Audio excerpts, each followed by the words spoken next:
Eto naman po ang dalawang ito mga bossing. Kapag pinagsama ninyo, ano po ang magiging resulta? Kayo po'y maa-amaze sa mga swerteng darating po sa inyo kapag pinagsama nyo ang dalawang sangkap na ito na pinaka-powerful din na pampaswerte. Ito po mga bossing ko, ang ating asin ay magtatawag ng swerte, magtataboy ng mga kamalasan. Ito namang ating bigas ay kasaganahan ng dulot. Parang hindi ka na mamalasin pa dahil sa pamamagitan ng asin at sasabayan po ito ng tambalan ng ating bigas. Ang bigas ay ginagamit sa pulpo ito na pagdating sa usapin ng mga pampaswerte. Ang bigas ay hindi nawawala at asin sa ating pong hapagkainan kapag po pagdating ng usapin ng bagong taon or kaya pag maglilipat ng bahay or sa inyo pong negosyo. Proven po ito na napakaswerte basta't may 100% kang paniniwala sa mga gatong mga pamamaraan.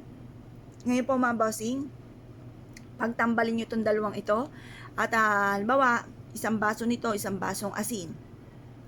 Or pwede rin naman mga bossing ko, 3 kutsarang asin, 3 kutsarang bigas mga bossing.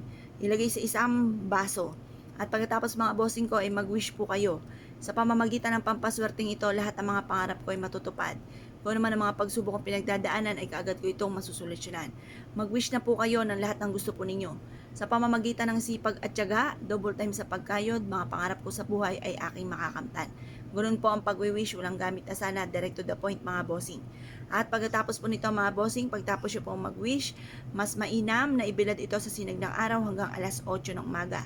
Makalipas ang alas 8 ng umaga mga bossing ko ay mainam na ilagay nyo po ito sa inyo pong hapagkainan kung saan kayo ay nakain.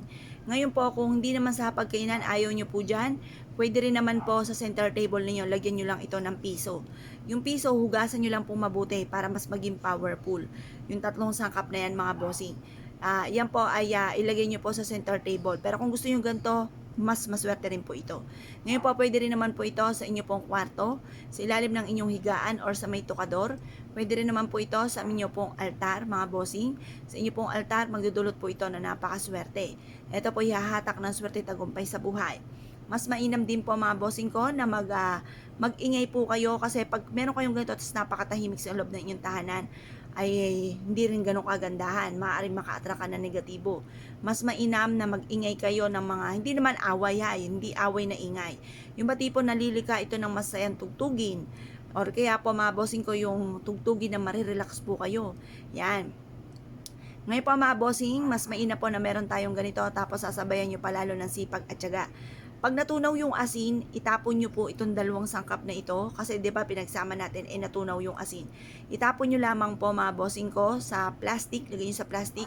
Tapos lagyan nyo po ito ng karayom para pinuputol nyo na ang mga kamalasan nyo kasi kaya yan natunaw, marami siyang mga nahigop na negatibo. Tapos yung ating bigas, hayaan nyo lang po kasi na-mix na po yun doon sa bigas at saka yung asin. Proven po ito na maswerte basta't may 100% kang paniniwala sa mga gatong mga pamamaraan. Kung naniniwala po kayo mga bossing at nais po itong gawin, ay siya mga bossing, good luck po sa inyo po lahat.